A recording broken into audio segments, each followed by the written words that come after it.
maanta waxaan faallo ka bixinayaa sawiradan oo markaa xogo xambaarsan. dabcan sawiradu waxay wataan lambaro saad arkaysaan, markaa mid mid baan u dul istaagi doonaa insha allah. lambarka koowaad saad ka arkaysaan waxa uu leeyahay sawirku waa tethered camels grazing at halt.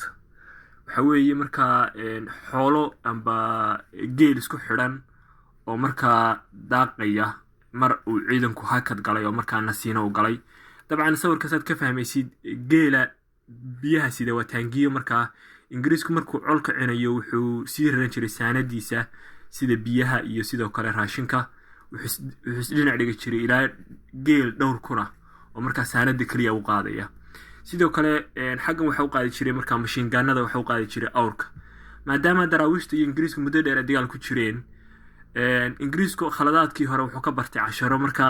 markii hore awrta isku xidhiin jiray kulligood, laakiinse awrkii wadatay saanada culus sida qoryaha danadooriga u dhaca wuu ka furi jiray awrta kale oo kuma xidhiin jiray, si haddii daraawiishtu sidii xeelada daraawiishtu ay ahayd dagaaladii ku dhufoo ka dhaqaaqdahayd ay kaga furan jirtay saanada faraha badan, oo markaa awrtuna ay wadadidi jireen iyagoo isku xidhan. si ay taa uga soo kabtaan waxay samayn jireen markaa hubka culculus way ka furi jireen awrta kale. xagga awrta biyaha sida la isku xidhiidhin jiray iyagoo kumanaana. sidoo kale sawirka labaad waxa weeye waa kaam markaa kumeel gaadha markaa ciidanku ay ku nasanayaan. markii hore askartu way iska nasan jireen, laakiinse dagaaladii daraawiishta ay la gareen bay casharo ka barteen, maadaama ciidamo fara badan ingiriiska ay daraawiishta ka leen jirtay iyagoo markaa weerar kadiisa ku keeni jiray. marka iyagoo taa cashar ka bartay waxay samayn jireen marka ciidankoodu ay duulaan yihiin oo marka ay nasanayaan iyagoo sidii wax dhufays oo ku jiro oo kale ayay u nasan jireen. hubka iyo magaranaysa saanadana dhexda ayay gashan jireen. marka maadaama dagaalo hore daraawiishta marka iyagoo iska nasanaya ay markaa kusoo dhexdhaceen oo markaa ay rag fara badan ka laayeen, hubna ay ka qabsadeen. iyagoo markaa taa cashar ka bartay bay markaa sidii dhufays oo kale u fadhiisan jireen, hubkana dhexday raxan u dhigan jireen. marka sidaasay ahayd sida ay ku nasan jireen. sawirka saddexaad waxa weeye camel corps on the march.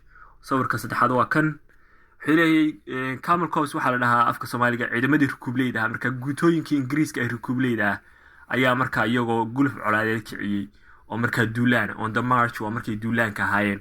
dabcan markan waxay u socdaan magaalada qararo way u socdaan, waa idin tusi doona iyadana. marka iyagii oo markaa xaggana sawirada qeyb baa ka jiro, xagga horena ciidamada qeyb baa jira, xaggana qeyb baa jiro. sawirku in yar unbuu ka qabtay laakiinse way fara badnaayeen. marka waa guutooyinkii rukuubleyda ah oo markaa col kicinaya, col oo markaa duulaan. sawirka afraad waa ka boodiya usoo noqonaya. sawirka shanaad waxa weeye markan iyagoo gaadhay kaamkii ama military baseki ay dhisteen, iyagoo markaa xaggan geed ilaalaha ka agdhow yahay, xaggana waa taadhooyinkii saraakiisha caddaanka. ciidamadan aad arkaysaan ciidamadan oo faraha badan waxa weeye guutooyinkii markaa suudaniiska ah, markaa wadanka suudaan ingiriisku ka keenay oo qeyb ka ahaa ciidamadii huwanta ahaa ay ingiriisku uu daraawiishta kula dagaalamayay, oo markaa kharadaha kala duwan laga keenay sida africa iyo asia iyo yurub. marka kuwanan waxay ka mid ahaayeen ciidamadii huwantaha ee markaa ingiriisku keenay gobolada waqooyi ee soomaaliya. waxa weeye markaa dhufaysyadii ingiriisku dhistay isagoo si taaga u dhistay oo markaa taaggiina saaray hubka culus oo markaa danadooriga u dhacay, isagoo doonayay inuu sidoo kale eegi ka dhigto. eegi waxaa la dhahaa ilaalada, oo marka daar ilaalada amba isheegay geedka amba hadba wixii dheer oo joog dheer leh oo markaa daraawiishta meel fog laga arkayo. ingiriiska oo markaa daraawiishtu ay sida gorilaha ula dagaalami jireen ku dhufoo ka dhaqaaqda, oo runtii ay aada ugu wiiqeen garanaysa ingiriiska. marka weeraro fara badan bay ingiriiska nafti kaga jareen. ingiriiska oo markaa taa casharo fara badan ka bartay, marka uu geediga yahay casharo way kusoo duuli jireen, marka uu degan yahay way kusoo duuli jireen. ingiriisku gu iyo dayrba gaalada weerar kamay dayn. marka sidaa daraadeed casharo fara badan bay ka barteen. casharadana waxaa ka mid ahaa in meelo dhaadheer laga eego oo markaa sida dhirta oo kale, sidoo kale meelo dhaadheerna hubka loo saaro oo dhowr meelood oo kala duwan baan arkay ee markaa hubka culculus u saareen, maadaama daraawiishta ayna hubka yaryari celin karayn. halkanna wuxuu leeyahay markaa somaliland expedition campaignki markaa somaliland ka dhacay with sudanese camel corps and flying column from qararo to buuhoodle iyo buuhoodle. marka dabcan markan qararo halkan meeshay degan yihiin weyaan meesha ay uga sii guuri doonaana oo saldhig kale ay ka samaysan doonaana sidoo kale waa magaalada buuhoodle.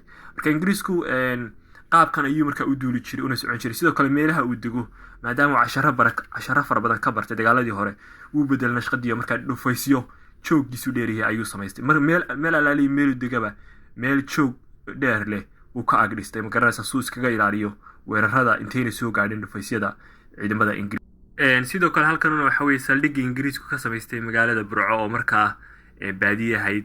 marka halkan waa saldhigii ugu horreeyay markaa boqortooyada ingiriisku ama gumaystiga ingiriisku ka samaystay. halkan waxa weeye kiishad ama kabtada uu raseeyey oo markaa uu iskaga dhigayo ii sheegay hadday daraawiishtu Burco kusoo weeraraan rasaasta oo markaa waa dhufays jooggiisu sarreeyo. sidoo kale halkan geed baa ku agdhowsaan hore idinku sheegay meel alaaliya meeshii ingiriisku dego iskumuusan haleyn jirin markaa dhir magaranaysa meelay ka dhowdahay si markaa ciidankooda u karo markaa eegi ay uga dhigtaan amba daar ilaalo oo kale bay samaysan jireen. halkanna waxa weeye isla qalcadii oo markaa sawir hore laga qaaday oo markaa intuuna si wacan dhufaysyada u dhisan. halkanna waxa weeye dhufayskii markii hore markana waa markii uu dhufayskii kor kiciyay oo markaa si derbiga oo kale ka dhigay. dabcan meeshan waxa weeye markaa magaalada Burco oo markaa ingiriisku ay soo gaadheen oo waxay ahayd meesha ugu fog oo markaa gobolada bariga ka degan yahay xilliga. sidoo kale halkanuna waxa weeye magaalada Wadaamago oo markaa sidaan idiin sheegay meel alaaliya meesha kaamka ka dhisanayaan amba ay degayaan ay geed dhakadii ka samaysan jireen magaranaysaa meel ilaala iyagoo markaa baqdintu ay ku kaliftay daraawiishta maadaama muddo ingiriisku ay runtii aad uga baqi jireen daraawiishta oo markaa iyagoo weerarka ku dhufo ka dhaqaaqda ka baqaya haddana geed bay markaa ilaalo ka dhigteen xaggana calankoodii bay saarteen markaa Wadaamago. isla sidii marka sidaas si leeg markaa meel u dhow Buuhoodle oo markaa iyaguna ay ka samaysteen kaam yar oo ku meel gaadha iyagoo sidaad arkaysid dhufays yar ka dhigtay oo markaa dhirta dhakadeedana ka daawan jiray hadba cidda ku dhow iyo meesha looga soo socdo. marka mar walba ingiriisku runtii cabsi aad u weyn bay ka qabeen weerarada daraawiish. kanina waxa weeye xero ka mid ah xerooyinkii ay ka dhisteen magaalada Buuhoodle markii ciidamo fara badan ay ka yimaadeen Berbera Burco soo mareen ilaa iyo dhinaca hawdka soo mareen oo ay yimaadeen magaalada Buuhoodle. dabcan ciidanka waxa ugu yimi ciidamo kale oo markaa ka yimi lagu soo jabiyey dhinaca mudug oo markaa iyaguna cararkii soo galay magaalada Buuhoodle. iyo sidoo kale waxay ku dalbadeen halkan ciidamo dheeraada oo gurmada. marka halkan waxay iskugu yimi kumanaan ciidan oo ingiriis oo kuwii hore loo soo jabiyey iyo kuwo kale ah. kadib markaa ingiriisku markii la soo jabiyey runtii iyagoo gurmad kale dalbaday haddana waxay go'aamiyeen inay iska noqdaan oo ka huleelaan Buuhoodle. marka iyagoo halkan waad aragtaa iyagoo leeyahay the suspending operation in Somaliland waxa weeye campaignki ay ingiriisku dib uga gurteen oo ay ka tageen amba ay ka carareen magaalada Buuhoodle iyagoo markaa kala tegay amba kala huleelay Buuhoodle gacmo maran iyo guuldaro. sidoo kale halkan waxa weeye kaydkoodii raashinka bayska magaalada Buuhoodle ay ka deganaayeen oo markaa kaydkoodii raashinka iyo ciidamadii huwantaha ee kala duwanaa qaaradaha kala duwan laga soo ururiyay. dabcan xerada dhinaceeda waxaa ku yaala geedkan oo markaa xagga sare askari ingiriis uu markaa u saaran yahay iyagoo markaa ka baqaya dadkii la soo jabiyey ingiriisku daraawiishta ay soo jabiyeen inay halkan kaga daba yimaadeen oo markaa weerar kusoo qaadaan. xagga hore xerada waxay ka dhisteen dhufaysyo xagga dambena dhufaysyo dheeraad ka dhigteen. dhinacan xerada duleedkeedana waxa weeye meel ilaala oo markaa ay markaa ingiriisku ka samaysteen. dabcan dadkan waa dadkii Soomaaliyeed markay kala yimaadeen Burco iyo Berbera iyagoo markaa u adeegayay shaqooyinka hoose u qabanayay markaa ciidamada ingiriiska. operationkan iyo ciidamadan kumanaanta kunka markaa ingiriisku uu keenay kuwii hore loo soo jabiyey iyo kuwii hore uu joogayba dabcan halkan uu kala noqday magaalada Buuhoodlena waa ay ka tageen. halkanna waxa weeye crow nest waxay ugu yeedhaan ama sida shimbirta nestigeeda oo kale markaa oo ay leeyihiin waa look out waa post look out oo markaa qalcadda amba geedka magaalada Buuhoodle markaa xerada laga ilaaliyo markaa watching post oo kale la dhaho weeyaan. marka xogahan iyo goobaha ay tageen oo dhan waa xogo guud oo sawiradan waxay xogta ka siinayaan runtii cabsida ay qabeen ciidamada ingiriisku daraawiishta ay ka qabeen. halkan waxa weeye turug amba buur yar oo gaaban oo ciidamada ingiriisku ay ku lahaayeen xeradan dhinaceeda. goobtu waxa weeye gobolka Sool galbeedkiisa oo markaa ciidamadu ay dul saareen qoriga darandooriga u dhacay xogaa ciidan iyagoo xerada ka ilaalinaya. sidoo kale xerada dhexdeeda waxa ku yaala geedka way dul fuuli jireen iyagoo markaa hareeraheeda hadba dhaqdhaqaaqa daraawiishta kala soconaya.